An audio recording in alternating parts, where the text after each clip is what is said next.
Arrivavano anche dal Veneto per spacciare eroina e marijuana nelle piazze di Trento. Maxi operazione da parte della Polizia di Stato, coordinata dalla Direzione Distrettuale Antimafia. Sono stati 35 gli arresti. Il consigliere provinciale Moranduzzo vorrebbe spiegare alla scuola come occuparsi di migranti e anziani, ma questa volta gli va male.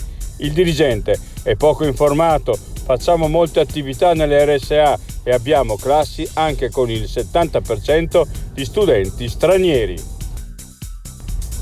Gli studenti trentini sono sopra la media nazionale, a stabilirlo è l'OCSE.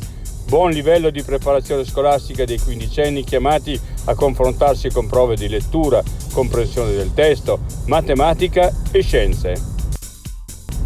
Terremoto per l'ex giunta Rossi. La Corte dei Conti chiede 10 milioni di euro per l'ex Artigianelli di Pergine. Massima fiducia alla magistratura, spiega l'ex assessore Mauro Gilmozzi. Per Fedrigoni, boom di investimento, pronti 10 milioni per il 2020. Al termine dell'incontro con i sindacati, i rappresentanti dell'azienda spiegano probabili nuove assunzioni. Pratiche di successione? Contabilità per professionisti? Contabilità per enti non commerciali? Contratti di affitto? Rapporti di lavoro domestico? La vita è già complicata. Falla più facile con Cafacli.